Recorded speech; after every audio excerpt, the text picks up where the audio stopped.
કેમ છો મિત્રો? સ્વાગત છે આપ સૌનું આપની ફેવરેટ ફૂડ ચેનલ પર।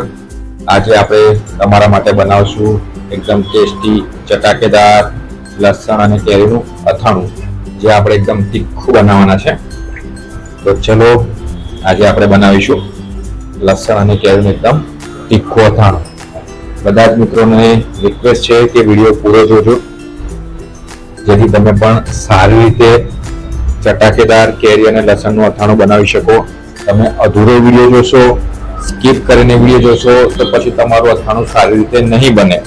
બરાબર મિત્રો? તો વિડીયો પૂરો જોજો, ઠીક છે?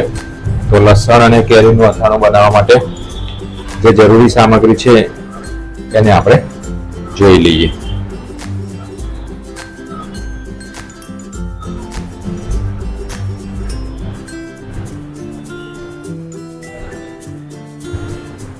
તો આપણને જોઈશે એક રાજાપુરી કેરી, બરાબર? કેરી આપણે કઠણ લેવાની, આંગળી દબાવતા એ દબાવવી જોઈએ નહીં, બરાબર? સાથે આપણને જોઈશે 20 થી 30 લસણની કળીઓ, બરાબર? એટલે કે આપણે લસણને ફોલીને સાફ કરીને એની કળીઓ લેવાની છે। 3 ચમચી મેથીના કુરિયા,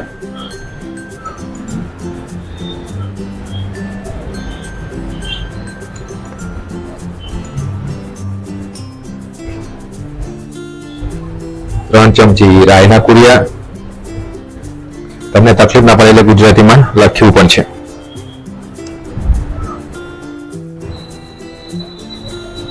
આપણે ધાણા લીધા છે 2 ચમચી, એના પણ કુરિયા કરી લીધા છે।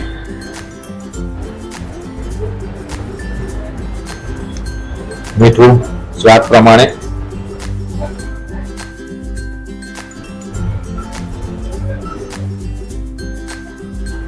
1 ચમચી હળદર,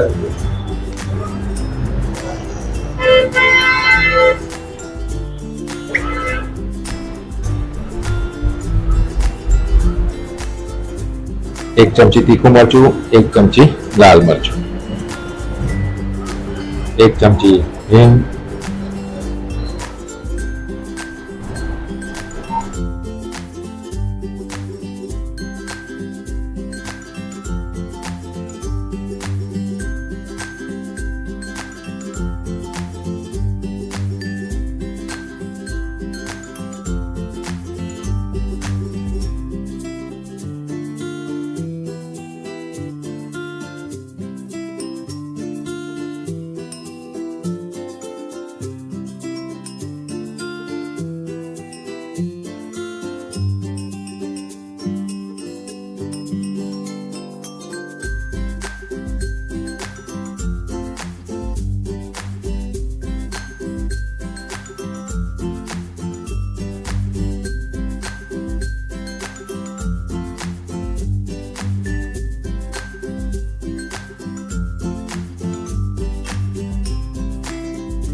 તો બધી જ આપણે જે કેરી હતી એને આપણે ટુકડા કરી લીધા છે.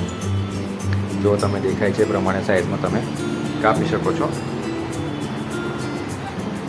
મીડિયમ સાઇઝના કાપવાના, બહુ નાના નહીં અને બહુ મોટા પણ નહીં.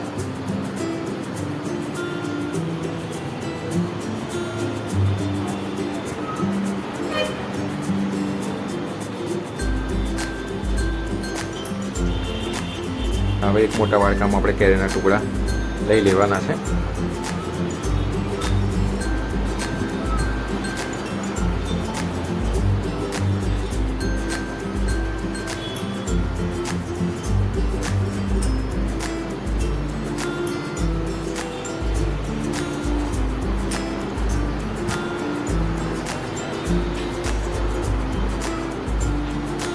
હવે એમાં આપણે 20 થી 30 લસણની છોલેલી કળીઓ ઉમેરી લેવાની.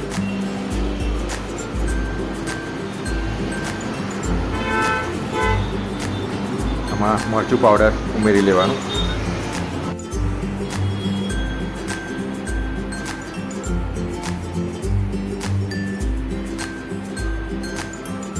હવે એમાં 1 ચમચી હળદર ઉમેરવી, 3 ચમચી રાઈના કુળિયા ઉમેરવા. તમારા વખતે આ વખતે રેસીપી સરળ કરી દીધી છે, બધું લખીને જ આપ્યું છે. 3 ચમચી મેથીના કુળિયા, 2 ચમચી ધાણાના કુળિયા. તો મિત્રો બધા જ કોમેન્ટ કરીને જણાવજો તમે આ પ્રમાણે અથાણું બનાવીને, બરાબર. આ વખતે એકદમ સરળ અને સારી રીતે પ્રયત્ન કર્યો છે, તમે સમજી શકો એવું.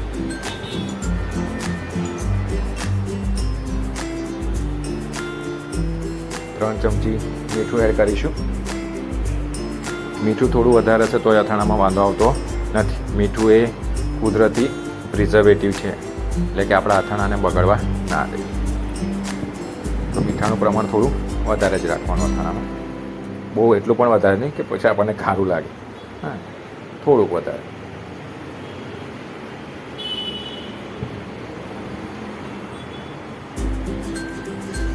$250 ગ્રામ જેટલું મગફળીનું તેલ મેં પહેલેથી જ ગરમ કરી રાખ્યું હતું, એ આપણે એડ કરવાનું છે. હવે કેરી અને બધા જ મસાલાને સારી રીતે ઉપર નીચે કરી અને મિક્સ કરી લેવાનું છે આપણે, બરાબર, જેથી કેરીના દરેક ટુકડા અને લસણ પર મસાલો બરાબર આપણો બેસી જાય.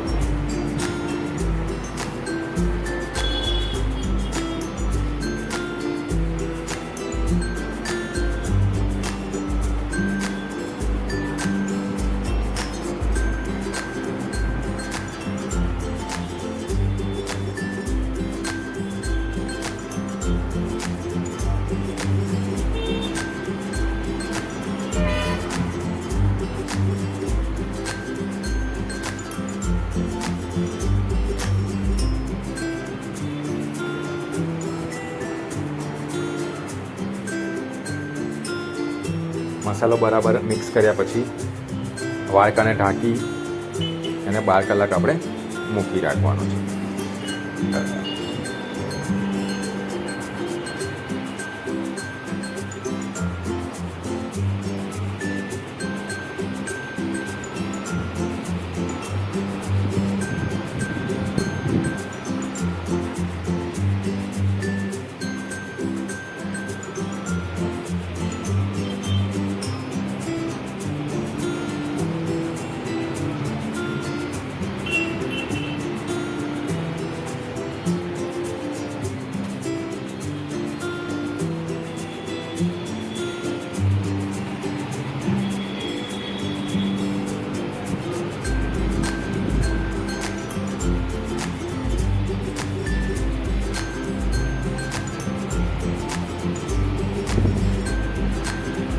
તો આપણી કેરી, લસણ અને બધાનો મસાલો બરાબર મિક્સ થઈ ગયો છે.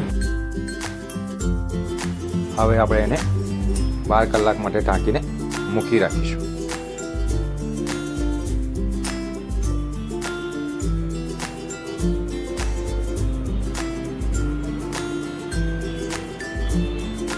તો આવી રીતે ઢાંકીને આપણે 12 કલાક સુધી એને મૂકી રાખવાનું છે.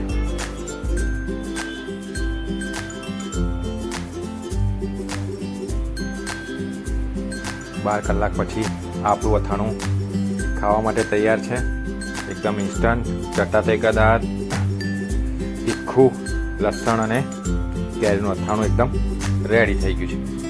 બરાબર, હવે આપણે એને કાચને બરણીમાં ભરી લેવાનું છે. જ્યારે પણ તમે અથાણું ભરો ત્યારે બરણી એકદમ સાફ કરેલી, તડકામાં સૂકવેલી હોવી જોઈએ. બરાબર મિત્રો, તમે વિડીયો પૂરો જોયો એટલા માટે તમારો ખૂબ ખૂબ ધન્યવાદ. આશા રાખું કે આ વિડીયો તમને ગમ્યો હશે તો લાઈક કરજો, શેર કરજો. બરાબર, તમે જેટલું વધારે શેર કરશો એટલા આપણા સબસ્ક્રાઈબર વધશે અને હું નવી નવી રેસીપી લઈને આવવા માટે પ્રોત્સાહિત બનીશ. મને વધારે ઉત્સાહ આવશે મારા ડૉક્ટરીના કામમાંથી એક્સ્ટ્રા ટાઈમ કાઢી અને હું આ જમવા બનાવવાના, રસોઈ બનાવવાના ઇન્ટરેસ્ટને જીવતો રાખવા માટે આ ટ્યુબ ચાલુ કર્યું છે. તો તમે બધા મને સપોર્ટ કરજો એવી આશા રાખું અને આ અથાણું ચોક્કસથી તમને ગમ્યું હશે. તો મિત્રો, તમે જરૂરથી આ અથાણું ઘરે બનાવો, ટ્રાય કરો. કંઈ વાંધો નહીં, પહેલી વાર બનાવો અને એક કેરીથી નહીં તો અડધી કેરીથી બનાવો તો તમને પણ આત્મવિશ્વાસ આવશે.